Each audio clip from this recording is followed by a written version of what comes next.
राधे राधे, जय श्री कृष्णा। स्वागत है आपका मेरे YouTube channel organic garden by Sunita में। जैसा कि आज गोपा अष्टमी है और गोपा अष्टमी के दिन कार्तिक मास की शुक्ल पक्ष में हम गायों का पूजन करते हैं, क्योंकि गौ हमारी माता है और इससे बढ़कर कलयुग में कोई माता नहीं है। ये हम लोग पूरे संसार का माँ की तरह पालन करती हैं, मीठा दूध पिलाती हैं।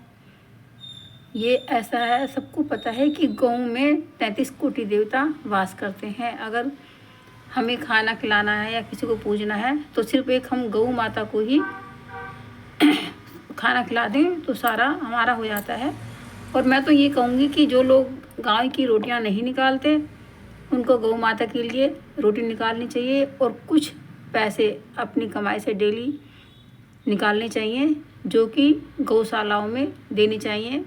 पर फिर गौशाला में दान करने से पहले मेरा ये एक निवेदन है कि आप अच्छे से देख लें कि गौशाला में जहाँ हम चंदा दे रहे हैं वहाँ सही से गौ माता का पालन पोषण हो रहा है या नहीं हो रहा। क्योंकि कई जगह ऐसा चल रहा है कि गौ माता का सेवा ही नहीं होते, वो बेसहारा अनाथ पड़ी रहती हैं। तो ऐसा भी ना हो, क्योंकि वो भी पाप ही है कि हमने पैसा भी खर्च किया और गौ माता को मिला ही नहीं। टीका करिए इनका, कलावा पहनाए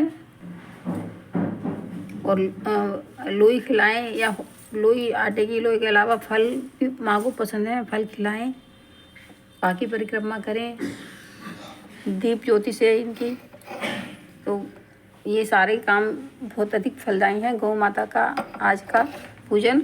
और मैं तो यही कहूँगी कि गौ माता का हम आज ही क्यों, हमेशा ही क्यों ना पूजन करें, क्योंकि जो जगत की जननी है, जिनकी गोबर में पल के एक छोटी सी कहानी है कि एक बार कोई साधु भिक्षा मांगने आए तो वहाँ पे एक बहू बड़ी परेशान रो रही थी। कहने लगी, क्या हुआ पुत्री? जब भिक्षा देने आई तो वो कहने लगे, मेरे कोई संतान नहीं है। तो उन्होंने उनको झोले से निकाल के कुछ प्रसाद दिया कि ये तुम खाओगी तो तुम्हारे पुत्र होगा। अब वो ये सब बातें अब जा कर के अपनी सास नंद को बताती है, तो सास नंद लेकर के वो फेंकवा देते हैं जहाँ गाय का गोबर होता है, गाय बनती है गौशाला में, वो डलवा देती है। बहुत समय बीत जाता है, फिर 16 साल बाद वो फिर आते हैं तो वो तो पहचान नहीं पाती कि ये वही साधु हैं। तो वो पूछते हैं कि पुत्री, हम आए थे तुम्हें और कुछ प्रसाद दे के गए थे, वो तेरा पुत्र कितना बड़ा हो गया, हम उसके दर्शन करना चाहते हैं, अपने तेरे उस पुत्र को देखना चाहते हैं। तो उसने कहा कि महाराज, वो तो मेरी सास नंद ने फेंकवा देता जहाँ हमारी गौ माता बनती हैं उनके गोबर में। तो कहने लगी ऐसा हो ही नहीं सकता कि जब मैंने तेरे को ये फल दिया था कि उससे पुत्र ना हो, कहाँ है वो मान? तो वो जा कर के देते मान में, तो वहाँ वो गुरुजी आवाज़ लगाते हैं कि पुत्र कहाँ हो? तो वो आवाज़ आता है कि मैं यहाँ हूँ और मेरी 16 साल तक गौ माता ने ही रक्षा की है। तो फिर गुरुजी उसका नाम, क्योंकि गौ माता ने उनकी रक्षा की थी, तो गोरखनाथ रखा। तो ये गोरखनाथ की जो उत्पत्ति हुई है, ये शंकर भगवान का ही रूप है।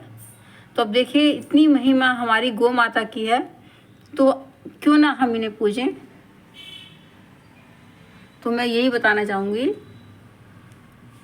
कि गौ माता की पूजा अर्चना करनी चाहिए और इनकी रक्षा के लिए हमें आगे आना चाहिए। वैसे तो कार्तिक मास में सारे दिन ही पूज्य हैं। कार्तिक का शुक्ल पक्ष का कोई भी तिथि, कोई भी वार ऐसा नहीं है जो पूजा के लिए ना हो। हर तिथि, हर वार का अपना अपना महत्व है। इसी में आपको तुलसी माता की परिक्रमा, पीपल की परिक्रमा, 108 बत्ती की, कदम की भी बहुत अधिक महत्ता है। कदम के पेड़ की भी परिक्रमा करी जाती है, क्योंकि कदम के पेड़ के नीचे ही श्री कृष्ण भगवान बंसी बजाया करते थे और जहाँ पर सारी ग्वाले, गोपियाँ और गायें, बछड़े सब आकर इकट्ठे हुआ करते थे। तो कदम का पेड़ श्री कृष्ण भगवान को बहुत अधिक प्रिय है। तो या तो आप देखिए कहीं कदम का आपको पेड़ मिल जाए, आप वहाँ जाके परिक्रमा किए, नहीं तो नर्सरी से आपको छोटे छोटे से पौधे भी कदम के मिल जाएंगे। तो बस मेरी फिर यही रिक्वेस्ट रहती है कि हम इनकी स्टेम को ना तोड़ें, क्योंकि डंडियों को अलग करने से तो महापाप लगता है। तो कदम के पेड़ को भी आप छोटे सा प्लांट आप निकाल लाएं, कहीं से ख़रीद लाएं, मिल जाएगा। कदम के पेड़ को भी आप परिक्रमा करते हैं, कदम की भी बहुत महत्ता है इसमें। बाकी गोपाष्टमी पे गौ माता की परिक्रमा की जाती है, और गौ माता एक ऐसी है जगत में जो सच में ही सबकी माता है, पूरे जगत को पाल सकती है, पूरे विश्व को पाल सकती है। गौ माता को पशु नहीं समझना चाहिए, वो कामधेनु है, हमारे घर जगत की जगत माता है। तो गौ माता एक माँ की तरह हमें पालती है। गौ माता मीठा दूध देती है, और आपने देखा होगा कि इतनी सीधी होती हैं कि तुम गाय माता के पास जाओगे तो बच्चा अगर पास में निकल जाए, बच्चा पैरों के नीचे भी चला जाए, तो गौ माता उनको कुछ नहीं कहती, बचा लेती हैं अपने आप से। तो बस ये छोटी सी जानकारी आपको पसंद आई होगी। पसंद आई है तो कृपया वीडियो को लाइक करें और शेयर करके सबको बताएं।